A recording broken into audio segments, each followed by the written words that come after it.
underline. Omong dikit tapi nyelekit.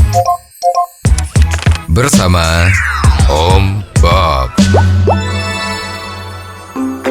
Om Bob, soal tax amnesty ini kok sepertinya tidak beres-beres ya. Gimana ceritanya Om Bob? Tax amnesty ini atau undang-undang pengampunan pajak hampir 1 tahun penuh ya diributkan terus antara pemerintah dan DPR. Selalu lembaga kita yudikatif DPR ini sepertinya mengulur-ngulur dan tidak setuju dengan adanya ini. Kita juga tidak tahu ada apa di balik situasi yang seperti ini ya. Perlu kita ketahui pertama, tujuan tax amnesty itu sebetulnya apa sih? Sebetulnya kita akan menyongsong pada tahun 2017 nanti itu secara global itu rekening-rekening bank di seluruh dunia itu adalah menjadi transparan. Siapa saja bisa lihat ya. Jadi terjadi situasi yang sekarang itu menjadi rahasia, besok akan menjadi sangat terbuka. Ya, kalau sangat terbuka itu kan harus ada persiapan ya. Nah, persiapan apa ini yang perlu kita ketahui? Seperti misalnya ya, dulu dikatakan zaman edan kan, sebelum reformasi ini. Ya, waktu itu banyak pameo-pameo yang mengatakan zamannya edan, kalau kita tidak ikut edan, itu ketinggalan zaman. Ya, ora edan, ora kumanan. Ya, jadi semua pada edan. Bisa jadi dulu korupsi itu terjadi berjemaah. Ya, semua orang kalau nggak korupsi nggak benar, semua korupsi ya.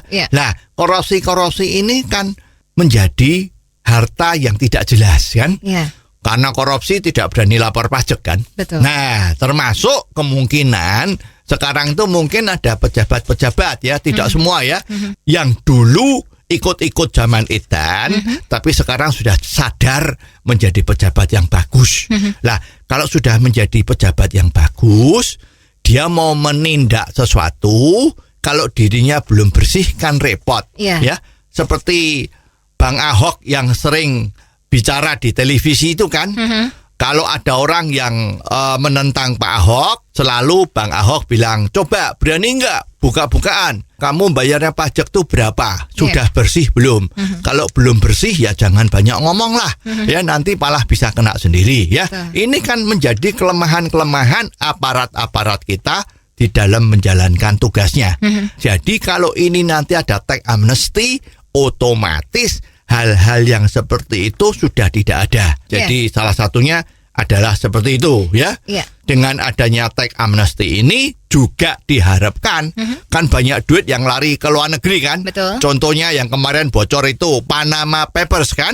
Lah itu kan dengan adanya tax amnesty ini balik semua ke Indonesia dengan uang tebusan yang tidak mahal. Ya, dengan demikian ekonomi Indonesia akan maju ya. Tapi tampaknya DPR tidak merestui. Ini bagaimana Om Bob? Ini memang satu pertanyaan yang semua orang-orang itu pada bingung ya. Ada apa sebetulnya di anggota DPR yang terhormat ini ya? Kenapa kok ini bisa terjadi? Ya, satu kemungkinan anggota DPR kita ini pikirannya belum jelas. Ya, belum mengerti apa sesungguhnya tax amnesty itu. Dia nganggap kalau tax amnesty itu merugikan negara. Padahal kan tidak ya. Bisa seperti itu juga ya. Juga kalau pengusaha itu sudah pasti tahu bahwa tax amnesty ini adalah sangat penting bagi kemajuan Indonesia ya. Bagi pemerintah juga iya, karena di dalam menyusun RAPBN tahun 2016 itu diperlukan banyak duit untuk membangun infrastruktur yang dianggap sangat perlu. Lah, duitnya dari mana? Padahal Indonesia ini utangnya kan sudah cukup banyak kan. Lah, kenapa tidak uang yang dari luar negeri milik warga negara Indonesia yang di sana, kenapa tidak kembalikan? Lah, dengan adanya tax amnesty pasti akan kembali. Kalau ini gagal, otomatis RAPBN kan akan dipangkas.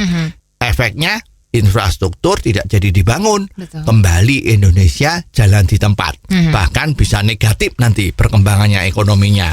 Jadi sebetulnya ini juga anggota DPR yang terhormat ini mudah-mudahan bisa sadar bahwa tax amnesty ini sangat penting untuk kemakmuran rakyat Indonesia. Jadi tolong dipikirkan rakyat, jangan dipikirkan pribadi-pribadi maupun partainya.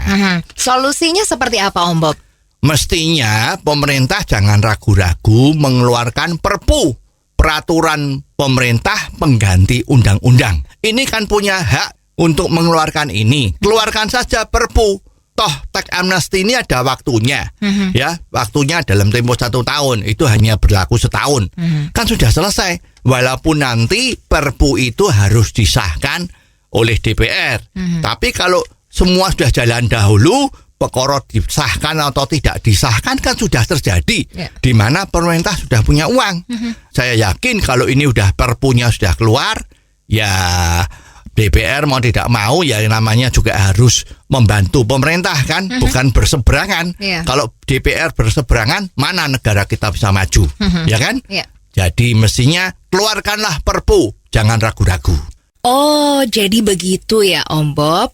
Jelas deh sekarang. Terima kasih Om Bob untuk waktunya. Sampai ketemu lagi di waktu yang akan datang. Untuk kritik dan kasus yang perlu dikomentari Om Bob, silahkan kirimkan SMS Anda ke 0856 4141 6767. Sekali lagi, 0856 4141 6767. Underline. Omong dikit tapi nyelekit. Bersama Om